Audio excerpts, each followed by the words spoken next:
tu régler mon problème. En étant gentil. La rencontre Martineau du Trisac. Je m'attends à y coucher sur ton testament. Non. Il était encore là hier. Le gars qui se rase dans le bain de vapeur, là, dans le steam room, il était encore là puis il se rasait. Parce que le gars se rase tous les jours. À quelle heure? Il était 7h moins quart. Il se rase le soir? Ben, ça a l'air. D'après moi, il m'attend. Ben, je pense que D'après oui. moi, il m'attend, il dit, hey, il est là, il est rentré. Attends, on va aller se raser. Comment on appelle ça un stalker en français? Comment on dit ça? Parce que je pense qu'il connaît ton horaire, puis il veut je pense que je vais m'asseoir demain, là, ce soir, là, je retourne. Tu y retournes? Non, dans l'après-midi. Mais en tout cas, je vais m'asseoir à côté de lui, puis je vais me couper les ongles d'orteil. Direct à côté. Parle-y. Comment ça va? Comment ça va, la pilosité, peut-être? Puis, non, mais moi, je te dis, là, tu devrais pas. Okay. Mais à moins qu'on se coordonne, mais tu sais pas à quelle heure. Va y parler, tu sais parler au monde. Va y parler. Je passerai pas ma journée là à l'attendre. Écoute, ça se peut-tu, les policiers qui veulent des jeunes qui sortent de Nicolette, les policiers, ils veulent plus venir à Montréal, c'est trop compliqué, puis ça. Il me semble qu'avant, tu voulais devenir police. Tu voulais pas aller à Saint-Meumeux, les Glindelins. Oui. Tu voulais aller où ça se passe. Tu voulais aller où c'est que ça se passe. Tu regardais des émissions de police quand tu étais jeune, des films de police. Tu veux qu'il y ait de l'action. Mais ils pouvaient. Maintenant, on dirait que non. Je vais aller quelque part de tranquille. Puis là, la première journée de travail, ils pensent déjà à leur retraite. Ça se peut-tu, là? Je pense que le morceau qui manque dans ta question, là, c'est qu'à l'époque, puis moi, j'avais deux mononcles, là. Un enquêteur à Montréal-Nord qui a participé à l'arrestation de Monica Lamitraille, puis un autre policier là, qui était à Greenfield Park. Mais c'est mon oncle-là. Il regarderait les jeunes policiers en disant « Grow a pair ». Non, mais c'est mon oncle-là, Richard. C'est mon oncle-là. Et cette génération de policiers-là avait les coups des franges pour faire leur job.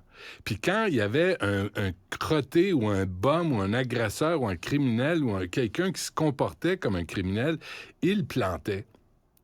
Quand il voyait des motards criminalisés, il les pognait dans des ruelles. C'était une autre époque. Aujourd'hui, là, on les filme. Aujourd'hui, on leur dit « Oh, t'as arrêté la mauvaise voiture. T'es suspendu avec salaire. » Attends une minute, là. C'est-tu si pire que ça? À tous les coins de rue, on filme les policiers. Je m'excuse, à tous les jours, tu regardes le journal, à tous les jours, il y a des arrestations, des Arabes, des Noirs, des Asiatiques qui se font arrêter. Les gens comprennent que si t'es un bandit, puis tu te fais arrêter. C'est-tu vrai là, qu'on commence à filmer les policiers tout le temps? C'est peut-être arrivé une couple de fois, là. Mais tu sais, à un moment donné, là, Christy... il y a beaucoup d'appels, puis il y a des gens qui ont des problèmes de santé mentale. Ben oui, c'est une grosse ville. Il y a des problèmes de grosse ville, Christy. Voyons. Oui, mais t'es comme pogné entre les deux réalités. C'est parce que là, il faut qu'ils interviennent auprès de monde. Avec des problèmes de santé mentale, c'est pas la job d'un policier de gérer ça. C'est un problème d'un intervenant social. Mais il y en a tout le temps eu des gens avec des problèmes de santé. Avant, moi, je suis là, tu regardes, là, tu vas à la cafétéria, là, je sais pas où c'est qu'ils se tiennent, les policiers ne donnent que de donuts, ils font plus ça maintenant.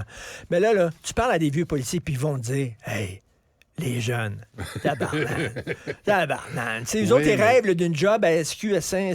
Mais à l'époque, là, dans un petit village tranquille, t'as 2 appels par jour. Mais à l'époque, les policiers avaient leurs femmes à la maison puis élevaient les enfants. C'était pas la même dynamique qu'aujourd'hui. Là, t'as les couples qui travaillent. Là, il y a le bonhomme, on s'attend à ce qu'il fasse des tâches ménagères aussi, parce qu'on est rendu à cette époque-là. C'est plus la même réalité.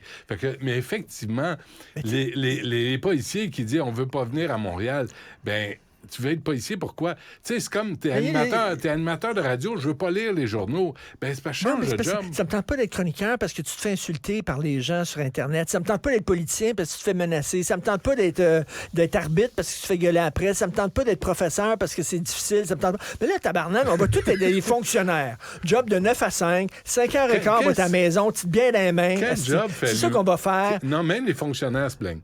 Ils trouvent qu'on les dénigre puis on n'est pas fait. Fait que là, on va...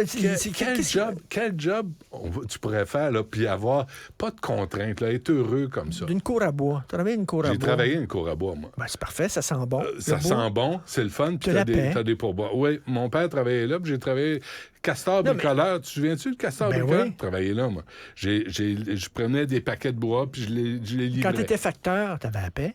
J'avais à paix. Ça, j'aimais ça. J'avais à paix, mais les genoux m'ont pété parce que je livrais des publicités. Mais c'est-tu ça, là? C'est-tu ça, maintenant? Là? Les gens vont pas vouloir des jobs trop difficiles, trop stressants. Tous les jobs ont des contraintes. On veut tous être peinards, puis tout tranquille, pour avoir la Christie de paix, c'est ça? Ouais. Ben, ça va être beau. On n'aurait plus de profs, on n'aurait plus de gens dans le système de santé, on n'aurait plus de policiers, on n'aurait plus rien.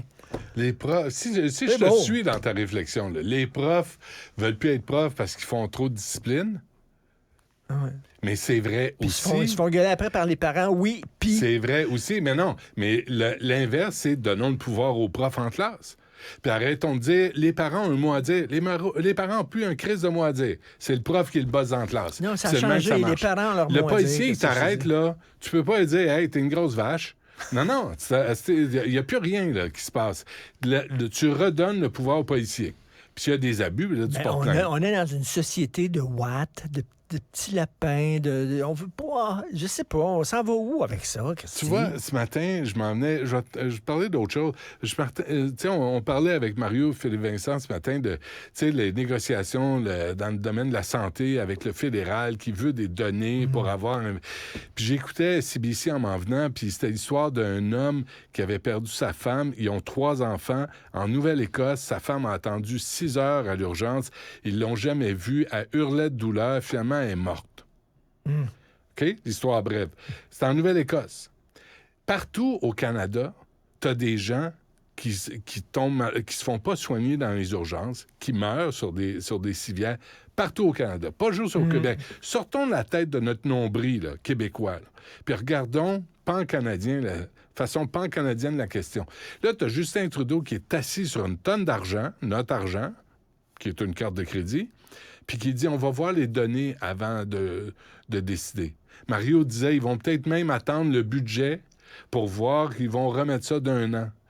Quand il y a urgence de traiter des êtres humains qui sont malades à travers le Canada, pas juste au Québec, et là, le fédéral, lui, attend. Il y a des provinces qui ont dit non, nous autres, on a besoin de notre argent, puis ça. Puis là, l'Ontario, ils ont dit bon, c'est correct, d'abord, on va se plier aux conditions du fédéral, puis on va accepter. Non, mais l'Ontario a lâché. Mais mettons que tu lâches le morceau, là, tu dis, OK, mais donne-moi l'argent là. Ben oui. Mais là, Trudeau, parce qu'il ne vit pas avec le vrai monde. Entre toi puis moi, parce que ça va aller tellement mieux si c'est le fédéral qui change. Ben oui. Regarde les passeports, regarde l'immigration, regarde les frontières. Ça va aller. Regarde la paix des fonctionnaires. Ça va aller tellement mieux si c'est le fédéral. Surtout s'ils ne sont pas conseillés par McKenzie. Là, mon Dieu, qu'est-ce qu'ils vont faire? Ils ne sauront pas. Hey, je voulais juste te parler. Je sais que tu n'aimes pas le hockey. Tu ne suis pas le hockey. Pas que j'aime pas. Hier, le Canadien a gagné. OK? Hier, il y avait une soirée hommage à Piquet-Souban. Puis, si on l'aime tant que ça, s'il est si populaire, pourquoi on s'en est débarrassé? Ah, ça, sais-tu pourquoi? Pourquoi? Parce que Michel Therrien trouvait qu'il était dérangeant dans le vestiaire, puis il l'a échangé pour Weber, qui est venu ici, puis qui est parti comme un voleur. Il y avait le titre du capitaine sur son chandail. Il n'a pas joué pendant 1 an. Il a pris ses chèques d'assurance, puis il a crissé le camp sans saluer personne. Ça, c'est Weber. Puis on avait quelqu'un qui avait Montréal à cœur, qui tripait sur Montréal. Qui a mis de l'argent dans une fondation qui aide des enfants malades. Ça a l'air qu'il faisait des jaloux dans la chambre des joueurs. Ben, vis avec. Le talent, là, c'est pas un vendeur de souliers, Chris. Fait que vis avec les jumeurs de Piquet-Souban parce qu'il livrait sur la patinoire. Je reviens à la conversation que j'avais. Ouais. Les spots sont trop sur lui. On va aller où? C'est trop de pression. Mais je voulais te dire aussi, hier, là, j'ai regardé là, ce que ça a donné. Les gens étaient debout. Ovation au Bell Center pour un Noir de Toronto. Ovation pour un autochtone canadien de la Colombie-Britannique. Et après, le Montreal fucking Gazette nous traite de racistes. Après, Valérie Plante fait la commissaire au racisme systémique. Ben, vas-y au Centre Bell. Puis les gens ont applaudi les hommes qui étaient debout, qui ont travaillé fort et qu'on a apprécié, qu'on a aimé. Puis on s'en fout qu'il soit noir, puis on s'en fout qu'il soit autochtone. C'est quelqu'un qu'on aime. Ben oui. Mais là, moi, je suis plus capable des accusations de racisme systémique. Là. C'est complètement débile. J'en ai plein le cul. Allez-y. Tout à fait. Je me suis passé la même réflexion hier en disant, regarde, c'est un noir, puis qui est Souban, puis que les gens tripent sur lui. On l'aime. Puis ils s'en foutent par-dessus. On s'en fout qu'il soit noir, qu'il soit de quelle il passe par-dessus sa couleur. On la voit plus. Ouais. Moi, j'ai haï Weber. J'ai toujours haï Weber. C'est un grand blanc. Tu dis que je suis raciste? Peut-être que j'ai raciste envers des Blancs.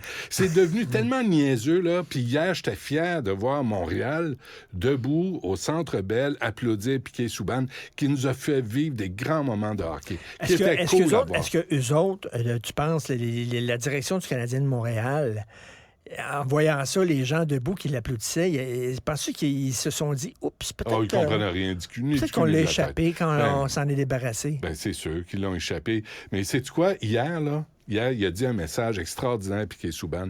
Il a parlé aux joueurs actuels du Canadien là, qui ont de la misère à gagner une partie sur 10. Il a dit, si vous donnez tout ce que vous avez sur la patinoire, les gens dans les gradins là, vont vous aimer. Mais oui. Puis ils vont tout donner pour vous autres. Ils vont vous applaudir. Autre chose, je vais parler de quelque chose qui tient à cœur, je le sais rapidement. L'affaire qui s'est passée à McGill, c'est très grave, très grave. On laisse une petite gang d'exaltés décider qui va parler dans une université, qui parlera pas. T'en parles souvent. McGill n'a rien dit encore. Hey. Puis à ce que je sache, la ministre de l'Éducation supérieure encore Pascal Derry, elle nous a dit non. Ça fait 3 jours, là, Louis-Antoine. Je suis pas allé voir tantôt, je suis pas allé voir son compte Twitter. Sais-tu qui est le chancelier de l'Université McGill? J'ai trouvé ça hier. John McCall McBain. Sais-tu ce qu'il a fait dans la vie? C'est un vendeur de chars ciboire. Il a vendu Traders, puis Buy and Sell, puis il vend des chars sur des magazines puis des sites. Il a fait sa fortune, il a donné de l'argent à McGill. C'est le chancelier aujourd'hui. Là, c'est Christopher Montefiore là, qui est le vice-chancelier principal. Puis il laisse une petite gang d'exaltés faire la loi sur l'université, à l'université en disant c'est nous autres qui allons décider. C'est grave ce qui se passe. Il faut que le gouvernement dénonce ce qui s'est passé à McGill. Puis ils le font pas. Pascal Derry, là, elle me déçoit là-dessus. Elle me déçoit là-dessus. Ouais. Puis hier, j'ai parlé à Dr Martin Drapeau, psychologue, qui travaille à McGill, qui a vécu la même affaire. Il a vécu la même affaire. Il s'est fait écœurer par un collègue parce qu'il ne voulait pas dénoncer une conférence qu'on disait transphobe. Aucune preuve. Qu'on disait transphobe. Fait que là, à un moment donné... Mais là encore, tu sais, on a les universités, mais là, tu vas là puis t'entends des choses qui sont pas belles. Tabarnouche, on va aller où comme société avec des gens comme ça qui sont trop sensibles? On va aller où? Moi, je fais pas tel job parce qu'on se fait insulter. Moi, je vais pas à l'université parce que c'est trop difficile. On va aller où? Aujourd'hui, tu essaieras de dire à quelqu'un, là, ta job est mal faite. Poliment, calmement. Sais-tu quoi? Ta job est mal faite, il faut recommencer. Non, c'est une agression. C'est une macro-agression. On vit dans un drôle de monde qu'on n'a pas connu, nous autres. Ben oui, puis pendant ce temps-là, qu'est-ce qu'on fait? On se rase Je vais y aller, moi. Prends-le, filme-le, puis apporte-moi ça. Prochaine fois, sors ta caméra, puis filme-le. Je veux le voir. Je suis tout nu, tabarnouche, dans le bain de vapeur. Penses-tu que j'apporte une caméra avec moi? Dans le bain de vapeur? C'est-tu te la mettre? Bon, OK, c'est correct. On se reparle lundi. Pourquoi tu veux voir des photos puis des films de gars tout nus dans le bain de vapeur? Dis-moi ça. Parce que j'en retire un certain plaisir. Salut. Je ne veux pas travailler. Non, je ne veux pas déjeuner. Du Trisac. Tout ce que vous venez d'entendre est déjà disponible sur l'application Cube ou en ligne au cube.ca.